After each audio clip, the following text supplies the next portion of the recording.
नाज़रीन आदाब, में मुदस्सिर अहमद इनकलाब न्यूज़ की ख़ास पेशकश के साथ आपके सामने पेश हुआ हूँ। नाज़रीन, जैसा कि आप जानते हैं कि भारत में 1992 को 6 दिसंबर में बाबरी मस्जिद की शहादत हुई थी। बाबरी मस्जिद की शहादत के बाद भारत के बेशतर मुसलमानों ने ये तय कर लिया था कि आने वाले दिनों में इस तरह की वारदातों को अंजाम देने का मौका नहीं दिया जाएगा। इसके बाद कई सियासी जमातों ने भी इसे ब्लैक डे करार देते हुए कहा था कि आने वाले दिनों में भारत में किसी भी तरह से इस तरह की वारदात को अंजाम देने के लिए मौका नहीं दिया जाएगा और इसके लिए सख्त क़वानीन बनाए जाएंगे।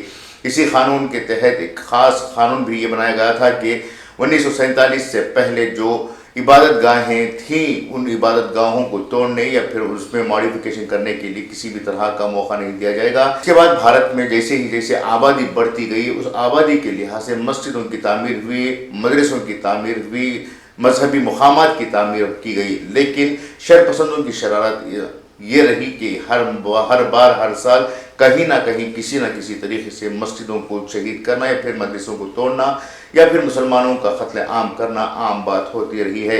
इसके लिए सबसे अहम वजह यह है कि भारत के जो हुकूमतें हैं या फिर सियासी जमातें हैं, वो हर मौके पर मुसलमानों के साथ जज्बाती खिलवाड़ कर रहे हैं और वो इस तरह से खिलवाड़ करते हुए अपने सियासी मफादात की तकमील कर रहे हैं। 14 जुलाई को महाराष्ट्र के कोल्हापुर के गाज़ापुर में एक मस्जिद को शहीद कर दिया गया था। इस मस्जिद को शहीद करने के बाद किसी भी सियासी जमात की जानिब से रद्द अमल नहीं आया। अलबत्ता बीजेपी के लीडरों ने ये कहा है कि वो मस्जिद गैर कानूनी तरीके से बनाई गई थी, इसलिए उसे शहीद करना पड़ा। यकीनन किसी भी गैर कानूनी चीज़ को तोड़ना या फिर उसे हटाना कानून के दायरे में आता है और कानून को इसके इख्तियारात हैं। लेकिन जिस तरह से गाज़ापुर में तशद्दुद बरपा गया, मुसलमानों के घरों को लूटा गया, मुसलमानों के घरों पर पथराव किया गया, मस्जिद को सरेआम तोड़ा गया, इससे तो ये बात साबित होती है कि इसमें कानून का कोई हाथ नहीं, बल्कि हिंदुत्व तंजीम जो शरपसंदी के लिए मशहूर हैं, उन तंजीमों ने इस काम को अंजाम दिया। सबसे अफसोसनाक बात यह रही है कि मुल्क भर के मुस्लिम समाजी तंजीमों ने भी इस सिलसिले में अपनी ज़बानों को जंबिश देना गवारा नहीं समझा।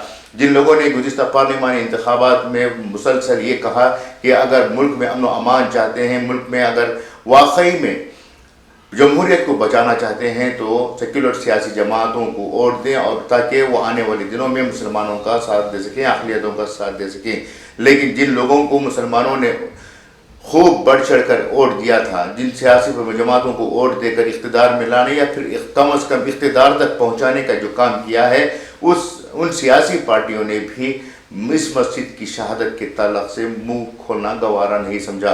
वो जान चुके हैं कि अगर मस्जिद की तायद में वो बयानबाजी करते हैं या फिर कार्रवाई करवाने के लिए आगे बढ़ते हैं तो आने वाले इंतखाबात में इन्हीं नुकसान उठाना पड़ सकता है। महाराष्ट्र में इसी साल अक्टूबर में असम्बली इंतखाबात होने जा रहे हैं, जिसके पेश नज़र सियासी जमातें जो मुसलमानों के वोट हासिल करते रहे हैं, उन्होंने खामोशी इख्तियार कर ली है। सिवाय MIM या फिर SDPI के और किसी ने भी इस वारदात की मजम्मत नहीं की है, मुखालिफत नहीं की है। यहाँ तक कि महाराष्ट्र के मुस्लिम लीडरों ने भी इस मामले में खामोशी इख्तियार कर रखी है। एक तरफ जमीयतुल उलमा जैसे तंजीमें जो गैर मुस्लिम जो किसी फसाद में मारे जाते हैं या फिर कहीं किसी मजहबी मुकाम को तोड़ा जाता है, तो उस मुकाम के ताउन के लिए या फिर तामीर के लिए माली इमदाद करने के लिए तैयार होते हैं। वही तंजीमें आज इस मामले पर खामोशी इख्तियार किए हुए हैं। आखिर क्या है ये मामला जो ख़ुद मुसलमान होकर मुसलमानों के मसाइल पर गुफ्तगू करने से किनारा कशी किया जा रहा है, ज़ुबानों को बंद कर लिया जा रहा है, अपने कलमों को रोका जा रहा है। जो घंटों तक मीडिया में तबसरे करते हैं, वो जब भी मुसलमानों पर मसाइल आते हैं तो वो खामोशी क्यों इख्तियार कर रहे हैं।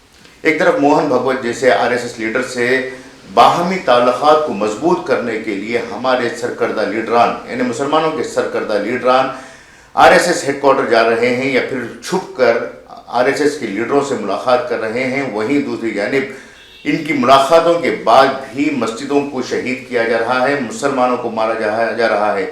गुज़िश्ता 1 महीने के दरमियान 6 मुसलमानों का कत्ल आम किया गया है। सवाल यह है कि आखिर मुस्लिम क़ियादत को क्या हो गया है कि अगर वो वाकई में मुसलमानों की क़ियादत कर रहे हैं तो क्यों इन मामलात पर खुलेआम बात नहीं कर रहे हैं। दरअसल एक बात ये भी सामने आ रही है कि मुल्क के मौजूदा हालात के तनाजुर में all India Muslim personal law board वजीर आजम मोदी या फिर एनडीए हुकूमत के हुक्मरानों से मिलने की कोशिश में लगे हुए हैं। सवाल यह है कि गुज़िश्ता 10 सालों के दरमियान एनडीए या फिर बीजेपी हुकूमत भारत में राज कर रही है, तो इतने सालों तक खामोशी इख्तियार करने की क्या ज़रूरत थी, और अगर अब ज़रूरत महसूस कर रहे हैं तो किस बुनियाद पर ज़रूरत महसूस कर रहे हैं? क्या इन्हें ये यकीन था कि 2024 के इंतखाबात के बाद भारत में मोदी हुकूमत का खात्मा हो जाएगा?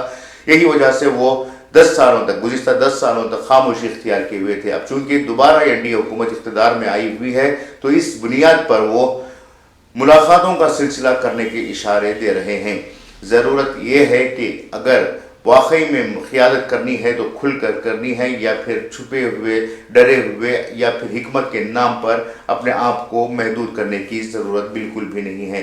ये थी आज की ख़ास बात। उम्मीद कि आपको पसंद आएगी। मैं मुदस्सिर अहमद आपसे इजाज़त चाहूँगा। नई खबर और नई फिक्र के साथ आपके सामने दोबारा पेश होऊंगा। तब तक इजाज़त दें। शुक्रिया।